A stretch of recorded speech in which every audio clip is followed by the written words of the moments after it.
Imagine an organization that is currently more liquid than Apple, more organized than the military, and is building a global infrastructure so vast that it will soon be untouchable by any government on Earth. You think you're watching a video about a religion? Think again. This is a deep dive into the most successful, most controversial, and most secretive financial and social engine of our time. While everyone is arguing about politics, this group has been quietly buying up hundreds of thousands of acres of land, building massive high-tech fortresses in the middle of third-world jungles, and creating a private economy that could survive a total global collapse. Most people dismiss them as the Mormons, but by the time this video ends, you will realize that they aren't just a church anymore. They are a new kind of global superpower. And I'm going to reveal the one secret they've been hiding for 200 years that explains exactly why they are winning in 2026, while everyone else is losing. If you leave this video in the next 60 seconds, you're going to miss the most shocking financial revelation of the decade.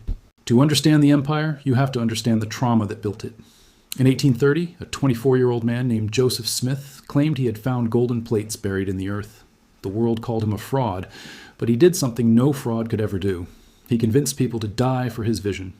These weren't just followers, they were refugees. They were hunted out of Missouri by a literal extermination order. Imagine a government officially telling its citizens they can kill you on sight just because of what you believe.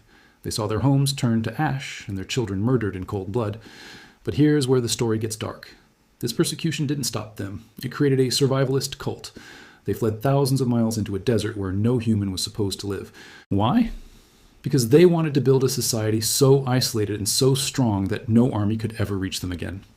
That survival instinct is the core of their $100 billion fund today. But stay with me, because the way they went from starving in the desert to controlling global markets is a psychological masterclass in manipulation and strategy. For over 100 years, this was a white man's religion. It was exclusive. It was American. But in 1978, a sudden mysterious revelation changed the DNA of the church overnight.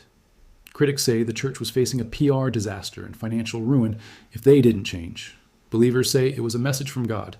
Whatever the truth is, the result was an explosion of power that the world was not ready for. They didn't just accept people from Africa and Asia, they started a spiritual colonization. They didn't send tourists, they sent highly trained missionaries, young men and women who speak the local languages better than the locals themselves.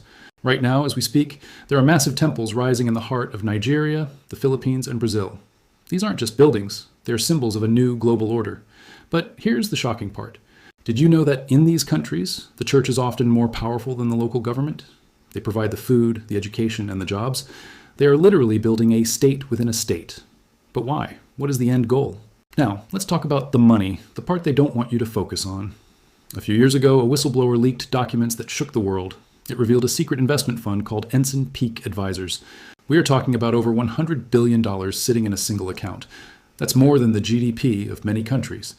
They own the largest cattle ranch in America. They own high-end shopping malls. They own massive chunks of Florida. But here's the curiosity that will keep you up at night.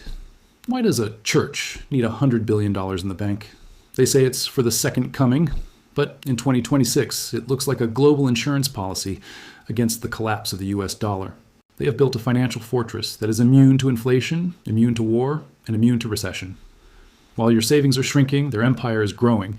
Are they preparing for a religious event, or are they preparing to be the only ones left standing when the global economy hits zero? But there's a crack in the armor. As this empire becomes truly global, a war is brewing inside the church itself. How do you keep a 90-year-old leadership in Utah in control of millions of young, diverse members in Africa and Asia? The tension is rising. The next president of this church will be facing a world that Joseph Smith could never have imagined. Imagine the pressure. You have a congregation in Nairobi that wants one thing and a headquarters in Salt Lake City that demands another. We are seeing the first signs of a massive internal fracture. Will the empire survive its own success? Or will the very diversity they use to grow be the thing that tears them apart? The future of global Christianity is being decided right now in the boardroom meetings of Salt Lake City, and the stakes are nothing less than the soul of the 21st century. We are witnessing the birth of something that transcends religion. It's a corporate spiritual hybrid that has figured out the ultimate secret to human control, belonging. They offer a family, a job, and a future in a world that offers nothing but chaos. You can hate them, you can love them, but you can no longer ignore them. They are the quiet architects of the new world. If you're tired of the surface-level news and want to understand the deep, hidden currents that are actually moving the world, you belong here. This is Christian Civilizations. Subscribe now because the stories we are going to tell next will change how you see your own reality. Now, before you go, I have one question for you, and I want you to be brutally honest in the comments. If the global economy crashed tomorrow and your only choice for survival was to join an organization that controlled every aspect of your life, but guaranteed you and your children would never go hungry, would you sign the papers? Would you trade your freedom for total security? Think carefully, because in the world of 2026, that choice might be closer than you think. I'll be waiting for your answers in the comments. Stay curious, stay sharp, and we'll see you in the next deep dive.